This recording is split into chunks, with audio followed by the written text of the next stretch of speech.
Ladies, how are you this Tuesday? I am a few minutes late and I apologize for that. Right as I was coming on, of course, this is when technology decides to fail. And I don't even know what happened. I was just getting all kinds of error messages and permission settings and things like that going on. So we're getting started a few minutes late tonight, but that is okay. Actually, that's kind of ideal, right? Because tonight's topic is about perfectionism. And already we are starting with less than perfect. So, welcome. Welcome to tonight's Training Tuesday, which is all about beyond perfection and breaking the imposter syndrome chain. And I'm really excited to talk about this topic tonight because this particular profile of imposter syndrome, and truthfully, maybe it's not imposter syndrome, maybe it's just perfectionism. Doesn't matter. This is the one that I hear the most from my community in terms of self-criticism. I am a perfectionist, and it's both a bragging right and a criticism when I hear women say, I'm a perfectionist. It's the most common imposter profile that comes up in our conversations. And I think it's one of the most difficult to manage too. So we're going to spend some time talking about this one tonight. And hello, Christine. It's lovely to see you here tonight. So initially I was thinking about the question, are you just a perfectionist or is it imposter syndrome? And I kind of came around to the whole, it doesn't matter. That was the answer I could do. It doesn't really matter. When you start reading the psychology textbooks and background around perfectionism, they talk about it coming from a past, so coming from your youth, your childhood, and being a pattern that was maybe taught to you by a parent, a relative, right? You were trained to be a perfectionist. So that's one source. It could come from childhood trauma where something happened and you just realized, if I don't make sure I'm perfect all the time, then the world will implode. Or you look at it from imposter syndrome, and imposter syndrome was defined as a workplace phenomena, right? Something that happens in the workplace where women feel a higher level of insecurity and a higher level of anxiety in terms of their performance, and perfectionism can show up there. So as I was looking at kind of the research of, does it come from, are you just a perfectionist or is it imposter syndrome? I just came to the result of, it doesn't matter. It doesn't matter where it came from. What matters is we have some patterns now along the lines of perfectionism that are getting in our way. And so what's important is just being able to identify, well, is this my pattern or not? And what do I do about it if it is, right? How do I push this aside so that I can go farther, faster? So I wanted to start by talking a little bit about, well, what are the traits or characteristics of somebody who aligns with the perfectionist profile? What does that look like?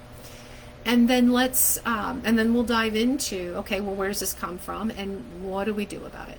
So before I dig in, just going to say hello, good evening. So great to have you guys here. My name is Natalie Hahn, and if you have not been to Training Tuesday before, welcome. And if you are watching this live or on replay, welcome, and say hello as our friend Christine did, and drop in the chat where you are listening in from. And also, I love to use the chat function, and again, whether you guys are here live or it's in replay, for asking questions, sharing your stories. It helps me know where you're at and what's resonating with you, and also just to get to know you better. The other thing I want to mention, particularly for this one, for the perfectionist imposter profile is not my personal profile. So I did a little more research and a little more digging into this one, and fortunately or unfortunately, I have a lot of clients who identify with this profile. So it's been good for me to get that information, but I would love your thoughts and feedback as I'm talking through this, because the more I hear and the more I learn, the more I get to know. Since this is not one that I personally identify with, I don't have a whole slew of personal stories to bring in to say, here's how it can show up and here's my experience with it. I talked a lot about the superhero profile, and we talked last time about, what was it? It wasn't superhero. It was, what was last week's? Completely skipped my mind. It'll come to me in a second. Anyway, we've talked about 2 profiles so far already. Oh, soloist. Duh. That's the one I resonate with. I can't even remember the one I resonate with. I can share stories about me being a soloist. I can share some stories about the superhero one. Perfection, not so much. I've always been more of an 80-20 rule kind of girl. Like, fly by the seat of your pants. If it's 80% there, it's good enough. Let's go see what it is. Because, one, that's just how I'm wired. I like to move fast. I like things to move quickly. I'm not concerned about perfect. And I like getting the feedback because we can always fix things as we go. And I'm very impatient. So perfectionism and impatience don't work great together. They can exist, but they don't work great together. That to me would just be a lot of high stress. Hey, Terry, it's good to see you here. Welcome. So, perfectionists have a tendency to set very high goals for themselves. Like very high, like barely achievable, maybe unachievable goals for themselves. And then when they fail to reach those goals, they experience like major self-doubt and anxiety. They're worrying now that they don't measure up, that they're not meeting standards, and they're not listening to the voice that says, though that goal you set, those standards you set may not have been super realistic. A lot of perfectionists are control freaks. I use that term lovingly. They like to control things because the belief is that if I control every step of this process, then I control the outcome. And if I control the outcome, I control the response and the reaction, and that's all good. And we don't recognize when we're in that mode. We forget when we're in that mode that we actually never have control of reactions, responses, and that part of the outcome. We might be able to control what we deliver. We cannot control how people respond to it. But the belief in the perfectionist mindset is, but if I can control it, then I can make that outcome happen. And then they get very frustrated when they don't get the result they were expecting, which to them says it must mean I wasn't perfect. And then they beat themselves up for it. If you're not sure if perfectionism applies to you, I want to go through some traits, and I actually want to ask you guys some questions too. Perfectionists can sometimes be accused of or can fall into a pattern of micromanaging. So if you've ever heard the term micromanager applied to you, even in a loving way, you might be a perfectionist. And we micromanage sometimes for what we think are very good reasons, right? If I don't sit on this team, they won't get it done right. If I don't make sure this person does it exactly this way, it's going to come out all wrong, and I will be judged, right? So we can fall into that pattern even when we think it's from good intentions. If you have a problem delegating, handing off work, and then you're disappointed because the work that you handed off wasn't done the way that you expected it to be done, that can be the trait of micromanagement. When you miss those super high deadlines, right, the super high goals that you set for yourself, the deadline, this high mark, this high bar that you set, when you miss it, your fallback position is, I'm not good enough. I'm not cut out for this. That's why I missed it. Not, maybe that wasn't the right goal to set. So we're always judging ourselves and the outcome. We're not judging the reality, right? The whether or not that goal was realistic. If you feel that you must be 100% perfect 100% of the time, that there is this facade that you have to put forward, and that there might be inner turmoil, but we're going to protect it, classic perfectionist, right? Cannot reveal that anything underneath the layers is less than even keel, perfect, normal, as expected. So for those of you who are here live, I'm wondering, traits of a perfectionist. First of all, do any of you identify as a perfectionist? Would any of you say, yes, that's definitely me, or just maybe some of it is you, maybe a little bit of it is you? What do you think? And if you do identify as someone who maybe has some perfectionist tendencies, what are some of the traits? What are some of the characteristics you bring to the table that you think are, this is what makes me a perfectionist? These are the things that I do in this mode. Terry raised her hand, not Jackie. Jackie raised her hand. I'm not shocked by this, Jackie. So what are some of the traits? I went and did some research. So I'm going to give you some that I read about, but I would love to hear from you if there are some that are that resonate maybe with you more than others, or some that I don't list that you're like, oh, wait a minute, you missed a big one. So, Christine, and Christine, the acknowledgement that you can be okay with making mistakes is what pulls you out of that category. Some of these things may still feel, some of these characteristics I'm going to mention may still feel like they apply when we're in our imposter state, but it doesn't mean necessarily that you're the perfectionist. So trait number 1, all or nothing. When you are a perfectionist, you either succeed with this amazing outcome or you failed. So I said earlier, I live by the 80-20 rule. Like, if I'm at 80%, I'm good enough and I'm happy with that.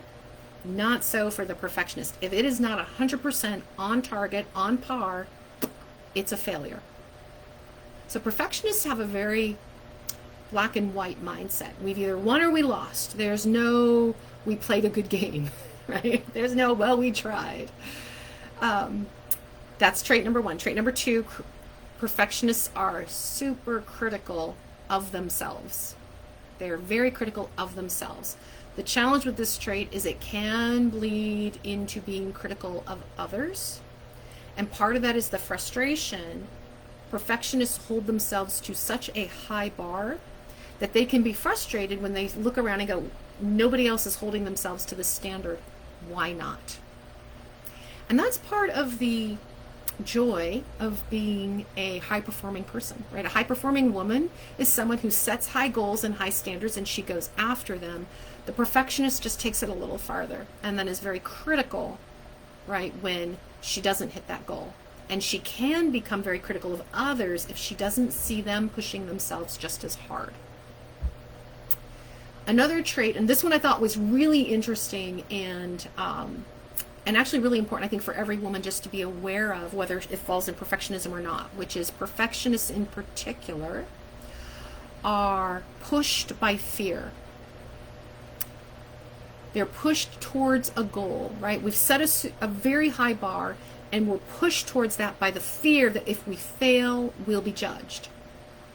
So they're pushed by fear instead of being pulled towards the goal.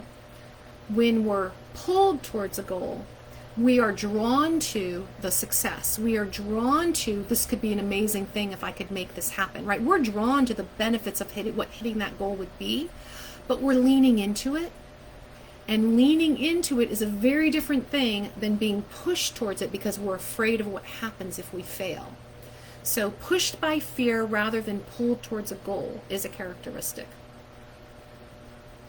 Oh, I love that you said that, Jackie. Comparison. Comparison is absolutely one of the characteristics, right? Looking at others and saying, why am I not there yet? Why am I not there already? In fact, I work harder and I push myself towards those goals even harder. Why have I not superseded them yet? Comparison is absolutely one of the traits. So thank you for naming that one. Focus on results. If you are a perfectionist, you are focused on the did I achieve the goal, and instead of what did I learn along the way, right? Instead of looking at maybe the milestones that got to the end result and celebrating the process or celebrating the learnings, because you didn't hit the goal, it's all a loss. The focus is on results, not on process or learning. And hey, Stephanie, it's good to see you. Yeah, comparison is a big one. And comparison is a very easy one to slide into because it is what's all around us. It is it's so visibly evident, right? You get on social media and you see people posting their pictures of their vacations or of them hanging out with their families, and you think everything for them is so perfect, and you don't see what's behind the scenes, and it's so easy for us to fall into comparison mode. Which also leads us to perfectionists are more likely to suffer from anxiety, depression, high levels of stress, which lead them to negativity, to sitting in a mindset of negativity. And what ends up happening is you set that super high goal, you don't achieve it, which means in your head you failed. And that failure means, oh my gosh, I can't do it, I'm not good enough. And so you struggle, right, to pick yourself up again, to keep going on. And you end up sinking in this well of negativity. So fear of failure, because the focus is on results. If something looks hard, we immediately increase our anxiety levels because we're afraid if we fail, we'll be judged. We can't afford to be less than perfect. Another trait is procrastination. And I thought this one was really interesting because I thought procrastination, I would think a perfectionist would like be jumping on things right away, polishing, working. But perfectionists get caught in this bit of a vicious cycle that says, one, they get caught in a vicious cycle because when you are a perfectionist, sometimes it means change is difficult, right? Being able to pivot and change the direction, change the outcome becomes difficult because in a perfectionist, we are locked in to it has to be done a certain way. This is what perfect looks like, and this is how I get there. It's got to be done this way. And so making a pivot, making a change, doing something differently can be hard for a perfectionist because now it's not perfect anymore. And the result is perfectionists can end up procrastinating, right? And the fear is if I don't do it perfectly, it's not going to work out right. And so now I'm afraid to do it because it might have to be done differently than what I think is the perfect way. And so we delay, right? We delay doing things because it might not be the way that we want to do it. We can't do it that way. And the change is making us fearful. Over planning, that's a good one. Yeah, over planning is a way to avoid and is a form of procrastination. But the question then is, Stephanie, is why are we over planning? Are we over planning because we don't have the set path, we don't know what it is, or because there's a required change that we have to make? Over planning can cause delays. So I wouldn't necessarily separate that from procrastination, but it could be. See, and there you go. That's perfect, Stephanie. Defensiveness, and that will be the last one I mentioned. The last trait can be defensiveness. Perfectionists work so hard at the game plan, right? They work so hard at making sure it's right and it's good and that you did all the things and you did them all the right way in exactly the right order, that when somebody comes in and says, well, what if you did it this way? Or maybe it could have been improved if you had done this.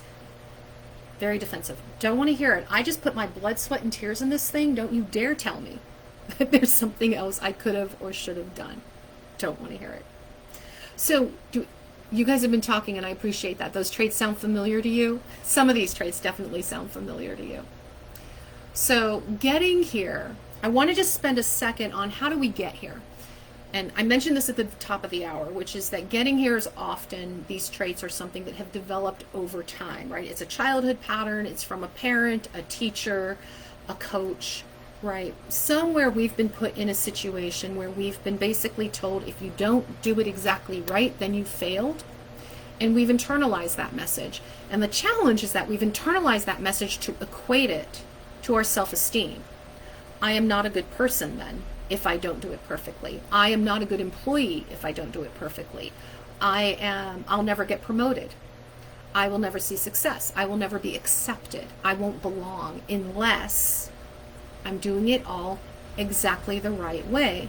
And we end up with these thought patterns of things like, I have to look the right way. I have to dress the right way. I have to look the right way in order to make sure I fit in. I can't express vulnerability. I can't get emotional because they'll think I'm weak, because it'll expose a weakness. If I don't have control of all of it, I won't look powerful. So we worry about retaining power, and that's one of the reasons why we become control freaks. It's all about owning it. So do those phrases sound familiar, is my question to you. Are there other phrases that kind of run through your head that let you know I'm in this perfectionist mindset because I'm locking into I must, I should, right? Somewhere inside of you, when you are in this perfectionist mode, there are emotions that are messy, that want to come out, that want to relax, that want to just be messy, give it a break, right? Say the mean things, do the things that you couldn't do before, and you don't feel allowed. You don't feel like you can allow yourself, because feelings are messy, and we can't have a mess because we have to have control. And a mess is a symbol of lack of control. So you end up with this pattern. Because you are a perfectionist, you become this very highly competent adult, right? You know how to do things, you know how to do them well. You take on this challenge and you push harder than anybody. And the harder you push, the more you have to deny that it's hard. The harder you push and the harder you work, the more you have to deny that this is a struggle. Because when you're perfect, it's not a struggle. So we deny all that. And then what ends up happening is, in the shower in the morning or at night on your drive home from work, the talk track in your head is saying, but that was hard and you're not perfect and they're going to figure it out, right? That's when the talk track in your head says, if you were smarter, this would have been easier for you. If you had better education, this would have come faster for you. It's where you beat yourself up because it wasn't so easy, and so it wasn't as perfect as you would like it to be. The perfectionists, I think, are the ones who beat themselves up the most. I think perfectionists spend the most time in their head, in the shower, in the car, wherever, but judging themselves for not having it 100% right all the time. And then we work in this work environment that encourages that. So here was the most interesting thing that I was reading in the past couple of weeks. Imposter syndrome is actually a very universal feeling, meaning men and women both have those feelings of anxiety, of insecurity at work. And I've actually coached men around the concept of imposter syndrome, which is funny because it is such a female phenomenon, right? But I've actually coached men around it because when you define it as feeling uncomfortable, insecure, a little bit anxious about being successful, that makes sense. Men feel it too. Here's the critical difference. As men go through their careers and see success, their success builds their confidence. Their confidence diminishes their feelings of anxiety and stress and insecurity. As women go through their careers and they become more powerful and they demonstrate their ambition and their resilience and their intelligence, and they build confidence, as they build confidence, they still feel the insecurity, the anxiety. Why? Because we're in an environment of microaggressions. We're in an environment of unconscious bias. We're still in these male-constructed environments that make it hard for us to shed the insecurities. Whereas men, not living with this same type of environment, are able to let it go. And I think it's interesting to see that we really do start in our careers at the same place. Men are just as worried as women when they get into the workforce that they're not going to be successful, that they're not going to do as good a job. And then they get to shed it as they show more success, and we get to keep it as high-performing women. So, which is why we're here, and which is what I always want to work on. And I do want to make a note. Women from other cultures and women who are of color have a much harder time with imposter syndrome than white women. And they've done studies on this to just show that for all the pressure and all the stress that white women feel with imposter syndrome, and we do, and it's real, it is exponentially harder if you are a woman of color. There's less support, there's less acknowledgement, and there's a whole lot more in unconscious bias and microaggressions in the work environment. So, what do we do about it? How do we manage this perfectionist voice that is making us anxious, that is creating this talk track where we are talking ourselves down? So I have a few, I was going to call them tips, but they're more than that. I have a few strategies for you to look at if this is the voice that is speaking to you. So one of the key attributes of the perfectionist voice is that we are turning to other people for validation. The fear behind not being perfect is that other people will judge us. So step one is we have to detach from criticism and praise. And you've heard me talk about detaching from criticism and praise before. It is especially important for the perfectionist. We have to monitor our self-talk to ensure that we are trusting ourselves. We are building ourselves up. We are focusing on what we are good at. And we are pushing aside criticism and praise from outside sources, because that's what feeds our perfectionism. Second strategy, don't do it alone. And I mean this with all my heart, because what we are talking about is literally decades of patterns. This perfectionist quality did not show up overnight, and it did not show up in the last 5 years. This has been ingrained in you likely since childhood, certainly since young adulthood, that in order for you to be successful, you have to be perfect. It is not easy to unravel years and years of patterns. So, a couple of things to do. And you need to create an environment that supports you for who you are, warts and all, which means find the girlfriend group. Find the group of friends that you can be 100% yourself with, that you can vent to, that you can hang out with, and that you can not worry about whether the nails are done or whether you're wearing the right clothes or not. Nobody cares, right? Find that group of friends to support you. And second, find a mentor, find a coach, work with somebody who's going to help you step back from those perfectionist tendencies, observe them, and create new patterns of behavior. Strategy 3. Challenge it. Challenge the perfectionism. And the best way to challenge it is to stare it down by trying something new. What is something you're already not good at? What is something you're not good at? What is, maybe you've never, well, I shared with you guys a few months ago, I took a stained glass class for the first time. I keep turning over there because that's where my piece is. I should have grabbed it. I did a stained glass class for the first time last fall. I created a stained glass piece and I posted it on Facebook, and trust me, it is nowhere near perfect. It's a little bit wonky. I didn't get the shape of it quite right, but I like it. I like it. It is definitely less than perfect. I'm not even sure that it's good, but it's mine and I created it. We can challenge our perfectionism by stepping into something that we already know we're not going to be perfect at.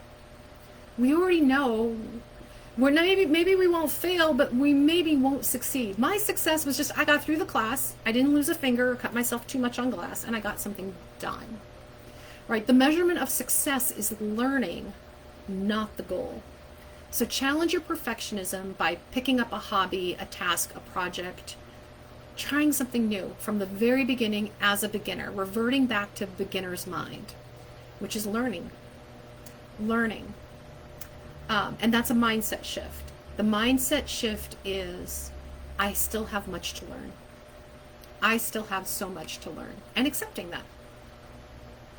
I do recommend grabbing a notebook or opening a piece of paper on your laptop and making a list of your strengths and your vulnerabilities. What are the things you're really good at? What are the things that are just naturally, that's a talent for you? Maybe you are naturally gifted at public speaking.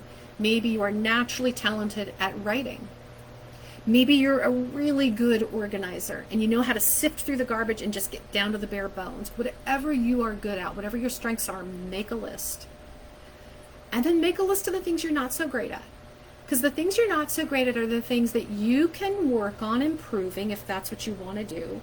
Or, because you're not perfect and you're never going to be, instead of putting a bunch of energy towards making those things perfect, those are the areas where you learn how to delegate, where you learn how to cope, where you learn how to accept less than perfect. Those are your practice areas. But put it on paper and identify it. And the reason we want to write it down and create lists is because we want to create the separation. It's not you. These are skills, these are attributes, these are things that we can grow, develop, learn, or not. But it's not you. Your success as a human being, your value as a human being is not based on the list that's on the paper. Okay, so make the list. Jackie mentioned this one, so I want to bring it up. Practice not comparing yourself to others. Recognize you are on your own path. Your wins and your losses, they're different from everybody else's. They are not the same. We are not on the same path. My win for success, my win for how much money I want to make, my win for what I want for my family, for what I want in my house, is very different than your wins, right? We're all going to have different standards. So if we can stop comparing, we can stop worrying about whether we've achieved someone else's goal, and we can focus on just achieving ours. You're absolutely right, Jackie. When you let go and delegate, you might just find that the other person's way is better than your way. And it may be a better way of getting the job done. And that can be an amazing thing. And that means we let go of the control. There isn't just one way. There isn't just a right way. And so the last tip I'm going to leave you with is practicing the mindfulness, right? Of taking that, yeah, it could be faster, absolutely. Well, it is faster, you're right, because you're not adding it to your list of to-dos, which is creating the overwork and the stress and the burnout. The last tip is practicing mindfulness. The mindfulness to know I am in the grips of this perfectionist imposter who is creating stress and anxiety and negative thoughts because I'm never going to be perfect, or I want to be perfect and I'm beating myself up because I'm not hitting that target. Breathe. Be present in the moment to recognize I can't control everything. I can't control the end goal. I can only focus on what I can do in this moment right now. If you can learn to practice more mindfulness about being in the moment, then in that practice, you are letting go of control. You are letting go of trying to own every step of every moment. And you are allowing yourself to simply be with what is. What is the reality of what we're doing, not what's the impossible target. So mindfulness. Okay, I know that was a lot. I was throwing a lot at you, but I was learning so much, so much more about this as I was preparing for this. Because like I said, this is the one I don't have the natural bent for, so I don't have a bunch of stories to say. Here's where my perfectionism totally tripped me up, because I could probably develop more perfectionist traits and be a little more successful maybe. Right? This is just an area that is not my strength. The beauty of this perfectionist profile is that those of you women who have this perfectionist profile, you want to do things really well.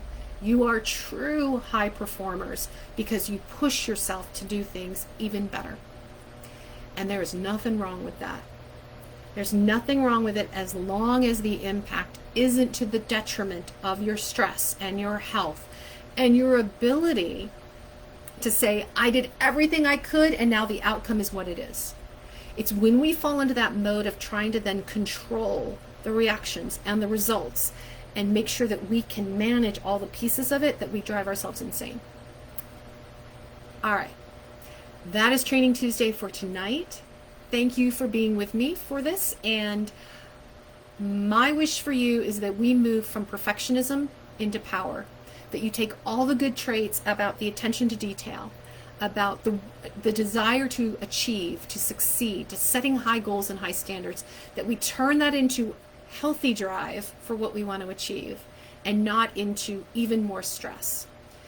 If you would like to spend some time talking a little bit about how perfectionism shows up for you, getting some tools and strategies for how do I deal with this, how does this apply specifically to me, then I invite you to drop the word, what are we going to drop the word? We're just, you know what, we're going to have the word chat, just chat in the comments. And I will reach out to you and we will set up time for what I call the Dirty Girl Mini Dig. It is a short 15-minute coaching session. It's a free coaching session. It's 15 minutes. And what we work on is, what is the challenge you're facing right now? And let's get you to a next step to help move you closer to your goals. So drop the word chat in the comments and I will reach out to you to set that up. And in the meantime, my friends, thank you for joining me tonight. Enjoy Training Tuesday. Have a less than perfect but still wonderful evening. Bye.